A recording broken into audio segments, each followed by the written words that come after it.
दिव्यम कौपम श्रुतम चाम्बो भोजनम त्व अति दुर्दिने। तो इस मौसम में जो है वो आपको दिव्य यानी कि बारिश से जो जमा होने वाला जल है वो कौपम यानी कि जो वेल्स का यानी कि कुओं का जल है, श्रुतम यानी कि जो बॉईल किया हुआ जल है, ऐसा ही अम्बु यानी कि ऐसा ही जल आपको जो है वो भोजन वगैरह में यूज़ करना है। और बहुत अगर दुर्दिन रहेगा या बहुत अगर सन जो है वो सूर्य जो है वो कम्प्लीटली बादलों के अंदर छुप गया है, ऐसे जब दिन रहेंगे तो उस समय आपको ऐसा ही पानी यूज़ करना है, ना कि बाहर का पानी। तो क्यों बोल रहे हैं यहाँ पे ऐसा करने के लिए? क्योंकि आपको पता है कि जो भी वाटर बॉडी वेल प्रोटेक्टेड नहीं रहेगा, वहाँ पे सभी प्रकार के जीव जंतु जो है वो फर्टिलाइजेशन के लिए जो है वो अपने सेल्स या अपने गैमेट्स अंदर छोड़ते हैं। और जितने भी जीव जंतु जो अंडे वगैरह देते हैं वो सब उसी पानी में देते हैं जो प्रोटेक्टेड नहीं होता है। लेकिन वो वेल्स अगर आप देखोगे जो घर के अंदर होते हैं या जो घर के साइड में वगैरह होते हैं तो वो वेल प्रोटेक्टेड रहते हैं, तो वहाँ का पानी प्रॉपर होता है। उसी प्रकार जो बारिश का जमा हुआ पानी होता है वो बहुत फ्रेश होता है। तो और जो बॉइल्ड वाटर होता है उसके अंदर भी पॉसिबिलिटी कम होती है, तो इसलिए ये सारे पानी जो होते हैं वो बारिश के दिनों में स्वच्छ होते हैं, इसलिए उन्हीं को यूज़ करना है। अभी उन्होंने कुछ कॉन्ट्राइंडिकेशंस बताए हैं वर्षा ऋतु में। तो सबसे पहला कॉन्ट्राइंडिकेशन क्या है? अपादचारी यानी कि बिना फुट को कवर किए नहीं घूमना है। तो अगर आप बेयर फुट से घूमोगे तो क्या होगा बारिश के टाइम पे? डेफिनेटली कोई भी विषैला जो जीव जंतु होते हैं वो बारिश के समय बाहर निकलते हैं, तो वो डेफिनेटली जो है वो आपके पाँव को काट सकते हैं वगैरह। तो इसलिए ये सब चीज़ें जो है वो नहीं करनी है। और सबसे इम्पोर्टेंट चीज़ है सततम धूपित अंबरे। सततम धूपित, धूपित यानी कि धूपन करना है। ठीक है। वो भी किसको धूपित करना है? तो डेफिनेटली आपके जो कपड़े वगैरह आप पहन रहे हैं या जो भी चीज़ें आप यूज़ कर रहे हैं उनको प्रॉपर्ली धूपित करके जो उसमें से मॉइस्चर पार्ट है, जो ह्यूमिडिटी पार्ट है, उसको निकाल देना है। आपने अक्सर देखा होगा कि बिस्तर कपड़े वगैरह जो होते हैं वो बारिश के मौसम में अगर अपन धूपन ना करें तो उनके अंदर फंगस लग जाता है या उन पे फंगस उग जाता है। तो ऐसे कपड़े नहीं पहनने चाहिए क्योंकि उससे फिर बाद में अपने को फंगल एलर्जीज हो सकती है, फंगल इन्फेक्शंस हो सकते हैं। तो इसीलिए ये चीज़ें करनी है। फिर हर्ष पृष्ठे वसेद वाष्प शीत सीकर वर्जिते। तो जो आपके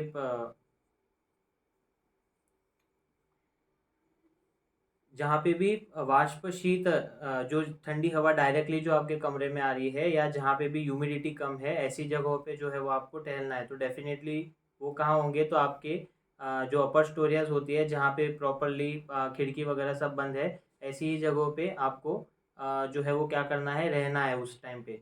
क्योंकि अगर आप ऐसी जगहों पे रहेंगे जहाँ पे पानी वगैरह आ रहा है, जहाँ पे ह्यूमिडिटी ज़्यादा है, तो आप बीमार पड़ जाएंगे। तो इसीलिए ऐसी जगहों पे आपको नहीं रहना है। फिर नेक्स्ट वो क्या कह रहे हैं कि नदी जल उदुमन था स्वप्नायास आतवांश त्यजे। तो आपको ये चीज़ें नहीं करनी है। तो जैसे कि रिवर वाटर है, उद्मंत है, तो जो घी से बने हुए, घी और आटे से बने हुए जो पदार्थ है, इन सब चीज़ों का आपको सेवन नहीं करना है। रिवर वाटर नदी का जो जल है उसका आपको सेवन नहीं करना है। स्लीपिंग एट डे टाइम, स्वप्नायाम, तो दिन के समय जो है वो दीवा स्वाप जो है वो आपको नहीं करना है। क्योंकि अगर आप दीवा स्वाप करेंगे तो आपके कफ की क्या हो जाएगी? वृद्धि हो जाएगी या कफ प्रकोप हो जाएगा। फिर एक्सपोजर टू सन आतपांश त्यजित यानी कि सन का जो एक्सपोजर है वो भी इस मोमेंट पे या रेनी सीजन में आपको नहीं करना है। फिर बाद में अपन जो है वो शरद ऋतु डिस्कस करेंगे। तो शरद ऋतु वर्षा ऋतु के बाद में आती है और आपको पता है कि शरद ऋतु में जो है वो पित्त का प्रकोप होता है। तो वर्षा शीत उचितांगानाम सहसैर्वार्क रश्मिभिः तप्तानाम संचितम वृष्टौ पित्तम शरदि कुप्यति। तो शरद ऋतु में सबसे इम्पोर्टेंट पार्ट जो पैथोजेनेसिस हो रही है वो पित्त से रिलेटेड हो रही है और पित्त का प्रकोप हो रहा है। तो पित्त का प्रकोप जो है वो इसमें कैसे हो रहा है? तो जो भी व्यक्ति है या जो भी पर्सन्स है जो अभी अभी वर्षा ऋतु जहाँ पे ख़त्म हुई है, तो वहाँ के जो लोग होते हैं वो प्रॉपरली वर्षा ऋतु के जो दिनचर्या है या जो वर्षा ऋतु की वजह से जो ठंडी होती है उससे जो है वो उसका जो है वो प्रॉपर तरीके से सेवन करते हैं। जो शीतता वहाँ पे वर्षा ऋतु में डेवलप होती है उससे प्रॉपरली यूज टू हो जाते हैं। और सडनली क्या होता है कि शरद ऋतु में जो सन की रेज होती है या जो गर्मी होती है वो अचानक से बढ़ जाती है, जिसकी वजह से पित्त जो होता है शरीर के अंदर वो भी उसकी वजह से सामान्य होने की वजह से उष्णता होने की वजह से बढ़ जाता है। सो इसकी वजह से क्या होता है कि आपके शरीर के अंदर का जो पित्त है या शरीर के अंदर जो पित्त का अब तक संचय हुआ है उसको प्रकोपावस्था मिल जाती है। तो अगर अपने को शरद ऋतु के अंदर जो ये पित्त का प्रकोप होता है उसे अगर शांत करना है या उसे अगर ठीक करना है तो अपने पास उन्होंने ट्रीटमेंट का जो ऑप्शन बताया है वो कुछ ऐसा है। तज्जयाय घृतम तिक्तम विरेको रक्तमोक्षणम। तो 3 मॉडलिटीज़ बताई है। सबसे पहला तो जो है वो तिक्त रसात्मक घृत का पान करना है। तो आपको पता है कि तिक्त रस जो है वो भी पित्त शामक होता है, उत्तम पित्त शामक होता है, और आपका घृत जो होता है वो भी उत्तम पित्त शामक होता है। तो इसीलिए दोनों को मिक्स करके तो तिक्त रस से अगर आप घृत का साधन कर दोगे या संस्कार कर दोगे तो ऐसा जो घी होगा वो क्या करेगा, पित्त का बहुत ज़्यादा शमन करेगा, उसके पूरा ऑपोजिट हो जाएगा। तो इसीलिए तिक्त घृतों का सेवन करना है। वीरे को यानी कि विरेचन करना है। विरेचन क्या होता है, कैसे करते हैं, तो बेसिकली अभी के लिए आप इतना समझ लीजिए कि विरेचन यानी कि जो अपन मेडिकेटेड घी या मेडिसिन्स दे के आर्टिफिशियल डायरिया वगैरह करवाते हैं या लैक्सेटिव्स दे के जो है वो अपन विरेचन करवाते हैं। तो इससे जो होता है वो कोष्ठगत जो पित्त होता है वो बाहर निकल जाता है। तो ये जो प्रक्रिया इसे विरेचन कहते हैं। फिर रक्तमोक्षण में क्या करते हैं, जो ब्लड लेटिंग जिसको बोला जाता है कि वेनस पंक्चर करके जो भी ब्लड है उसे हम निकाल देते हैं। तो ये जो तरीके हैं ये हम आगे जाके इनके ऊपर एक अलग अलग चैप्टर्स है पूरे, तो वो हम डिस्कस करने वाले, इसलिए मैं अभी से यहाँ डिस्कस नहीं कर रहा हूँ। आप अभी फ़िलहाल इतना ही समझिए कि ये इन तरीक़ों से जो है वो पित्त का हम शमन कर सकते हैं। तो जब शरद ऋतु में पित्त का प्रकोप होता है तो हमें ये मॉडलिटीज़ से पित्त को बढ़ने नहीं देना है और उसका शमन कर लेना है प्रॉपर तरीके से। फूड हैबिट्स में क्या करेंगे, तिक्तम स्वादु कषायम च क्षुधितः अन्न भजेत लघु। तो फूड हैबिट्स में भी आपको क्या करना है कि तिक्त स्वादु यानी कि तिक्त मधुर रस वाले जो तिक्त मधुर और कषाय रस वाले जो फूड है उसको ही जो है वो आपको अन्न में लेना है या खाने में लेना है। लघु स्वरूप वाले यानी कि लघु यानी कि जो जल्दी से पच जाए ऐसी चीज़ों को जो है वो अपने को खाने में लेना है। जैसे कि शाली, मुग्ध, सीता, सीता यानी कि शर्करा, धात्री यानी कि आपका आंवला, पटोल, मधु, जांगलम, तप्तम तप्तांशु किरणें, शीतम शीतांशु रश्मि भी। तो ऐसे जो चीज़ें हैं कि जांगलम यानी कि जांगल जो पशु पक्षी होते हैं उनका जो मांस होता है, इस प्रकार का मांस। तो ऐसी चीज़ों का जो है वो आपको सेवन करना है जिससे कि आपके पित्त का क्या होगा, शमन होगा। फिर इन्होंने एक हंसोदक का वर्णन यहाँ पे किया हुआ है, एक स्पेशल प्रकार का यहाँ पे जो है वो उन्होंने हंसोदक ये वर्णन किया है। इसमें क्या होता है कि तप्त अंशु किरणें यानी कि जो सूर्य की किरणें हैं उससे तप्त हो गया है। फिर शीतांशु रश्मि भी, और जो चंद्रमा की किरणों से शीत हो गया, यानी कि दिन में जो है वो पानी गर्म हो रहा है और रात में जो है वो पानी चंद्रमा की किरणों की वजह से शीत हो रहा है। ऐसा समन्ताद अपि अहोरात्रम अगस्ती उदय निर्विषम। तो ऐसा जो पानी है वो जब अहोरात्र यानी कि एक रात्र बीतने के बाद में, यानी कि दिन में पूरे तरीके से गर्म हुआ और रात में पूरी तरीके से ठंडा हुआ, और जब अगस्त्य नक्षत्र का जब उदय होता है तो उस समय ऐसा पानी जो होता है वो क्या हो जाता है, निर्विष हो जाता है। तो इसी पवित्र पानी को, सूची यानी कि पवित्र, तो इसी पवित्र पानी को जो है वो हम क्या कहते हैं, हंसम उदकम नाम निर्मलम मलजित जलम। तो ऐसा जो पानी होता है वो निर्मल होता है, निर्मल यानी कि जिसमें किसी भी प्रकार का मल नहीं होता है, और इसी को जो है वो मलजित जल या निर्मल जल कहते हैं। तो ना अभिषंधि व ना रुक्षम पानादिश्व अमृतोपमम। तो ऐसा जो जल होता है वो ना अभिषंधि होता है यानी कि ना कफ को प्रकोप करता है, नावा रुक्षम यानी कि वो रुक्ष भी नहीं होता है, वात को भी नहीं बढ़ाता है, और ऐसा अगर पानी अपन ने पिया तो वो अमृतोपमम यानी कि अमृत के समान होता है। तो डेफिनेटली ऐसा पानी तो अभी अपने को कहीं भी अपन इस ये प्रैक्टिस तो अब कहीं भी है नहीं हंसोदक का, और अपने को कहीं देखने भी नहीं मिलता है। सो उसकी जगह पे उन्होंने, अगर सपोज आप ये नहीं कर सके तो उसकी जगह पे और भी उन्होंने रेसिपीज बताई है, जैसे कि चंदन उशीर कर्पूर मुक्ता स्रगवसन उज्ज्वल सौधेषु सौध धवलाम चंद्रिकाम रजनी मुखे। तो ये सब चीज़ें जो है वो इवनिंग जो है वो आपको कहाँ बिताना है, तो वो आपको जो है वो वाइट हाउसेस रहते हैं उज्ज्वल, यानी कि वाइट जो हाउसेस रहते हैं, जो वाइट कलर के आपके हाउसेस रहते हैं उनमें वैसा पेंट होना चाहिए, वहाँ पे आपको जो है वो इवनिंग टाइम बिताना है। बॉडी के ऊपर चंदन उशीर कर्पूर मुक्ता इन सब चीज़ों का जो है वो आपको लेप लगाना है। मुक्ता स्रग वसन इन सब चीज़ों का जो है वो मुक्ता यानी कि मोती, तो मोती की माला वगैरह या इन सब रत्नों का धारण करना है।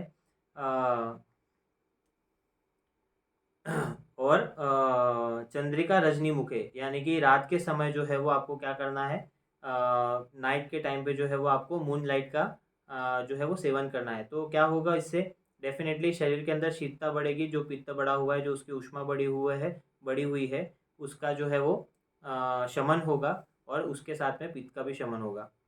तो शरद ऋतु में कॉन्ट्राइंडिकेशन क्या बताया है, तुषार शार सौहित्य दधि तेल वसा आतपान। तो डेफिनेटली तुषार शार यानी कि जो स्नो मिस्ट होता है, या एक्सपोजर टू मिस्ट यानी कि जो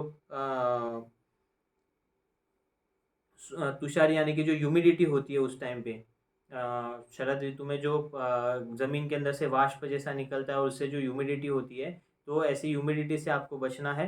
क्षार जो द्रव्य होते हैं, जो अल्कलाइन सब्सटेंसेस होते हैं, उनसे आपको बचना है। सौहित्य दधि तैल वसा इन सब चीज़ों को आपको जो है वो अवॉइड करना है। आतपान यानी कि जो हीट, जो सनरेज हैं उनको आपको अवॉइड करना है, या जो चूल्हे वगैरह है जहाँ पे आतप जो है वो डायरेक्टली सनरेज आ रही है, ऐसी जगहों पे आपको नहीं जाना है। तीक्ष्ण मध्य, तीक्ष्ण मध्य यानी कि जो कॉन्सेंट्रेटेड अल्कोहल है वो आपको शरद ऋतु में उसका सेवन नहीं करना है। दीवा स्वप्न यानी कि दिन में नहीं सोना है। पूर्ववातान परित्यज्य यानी कि डायरेक्टली जो ईस्टर्न ब्रीज आ रहा है, या ईस्ट की तरफ से जो डायरेक्टली हवा आ रही है, उसको अपने को जो है वो उसका सेवन नहीं करना है। फिर नेक्स्ट श्लोक बताते हैं कि फिर नेक्स्ट श्लोक में वो बता रहे हैं कि ड्यूरिंग शीत यानी कि जो शीतकाल है आपका, हेमंत और शिशिर या विंटर सीजन जिसको बोलते हैं, एंड वर्षा यानी कि पहले के जो शीत और वर्षा ऋतु जो है उसमें आपको पहले के 3 रस यानी कि मधुर अम्ल लवण इन चीज़ों का जो है वो स्पेशली यूज़ करना है। लास्ट के जो 3 रस है, कटु, तिक्त कटु और कषाय, इन रसों का जो है वो आपको वसंत ऋतु में जो है वो वसंत ऋतु में जो है वो आपको सेवन करना है। फिर स्वादु या मधुर रस का जो है वो आपको समर सीजन में सेवन करना है। स्वादु, तिक्त और कषाय इन रसों का जो है वो आपको शरद ऋतु में ज़्यादातर सेवन करना है। और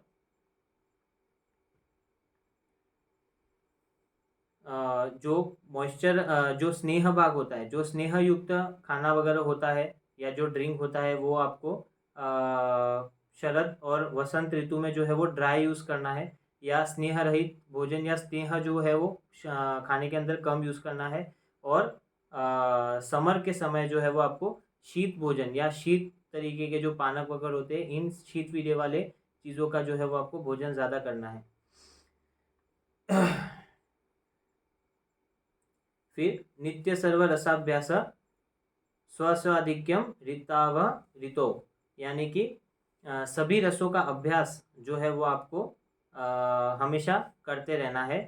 अगर आप एक रस का अभ्यास करोगे तो वो यहाँ पे इंडिकेटेड नहीं है, हमेशा आपको जो है वो 6 के 6 रसों का सेवन करते रहना है।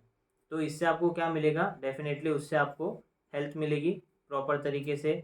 सभी रसों, हमारी मॉडर्न साइंस भी कहती है कि आपको बैलेंस डाइट लेना है, ऐसा नहीं कि आप सिर्फ एक ही प्रकार का डाइट लेते रहो। तो यहाँ मॉडर्न साइंस में जो बैलेंस डाइट बोला गया है, वही हमारे यहाँ पे भी, हमारे शास्त्र का में भी बोला जा रहा है कि आपको हमेशा जो है वो सभी रसों का अभ्यास करना है, एक रस का अभ्यास नहीं करना है।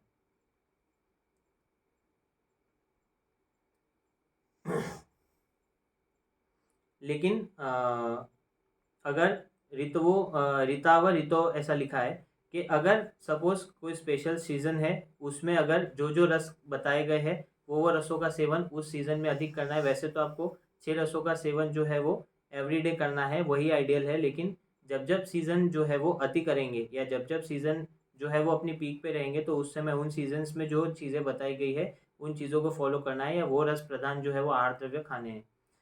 फिर कंक्लूजन जो है वो डिराइव करते हैं।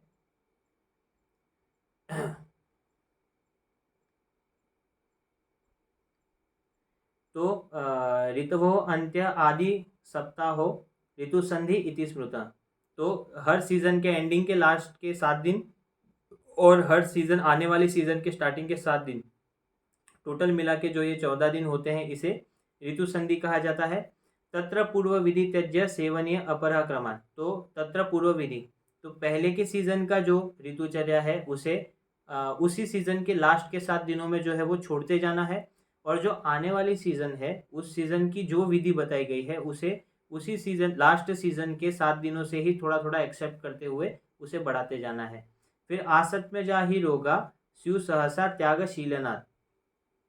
तो ऐसा करने से क्या होगा, तो ऐसा करने से ये होगा कि ग्रेजुअली अगर आप कोई भी चीज़ एडॉप्ट करोगे तो वो जल्दी से एक्सेप्टेबल हो जाएगी। अगर आपने सडन एडॉप्शन या सडन डिसकंटिन्यूएंस किया, या अगर आपने जल्दी अचानक से जो है वो एक ऋतुचर्या के क्रम को रोक के दूसरे ऋतुचर्या का क्रम अपना लिया, तो डेफिनेटली आपको क्या हो जाएंगे, डिजीज़ हो जाएंगे, क्योंकि वो आपको असाथ में रहेगा या वो आपके हैबिचुअल नहीं रहेगा। इसीलिए किसी भी हैबिट को छोड़ने से पहले आपको जो है वो धीरे धीरे उसे बंद करना है, और नेक्स्ट आने वाली ऋतु में जो हैबिट्स बताए हैं या जो फूड हैबिट्स वगैरह बताए हैं वो आपको धीरे धीरे करके उसे बढ़ाना है। तो यहाँ पे आपका जो है वो ऋतुचर्या अध्याय खत्म होता है।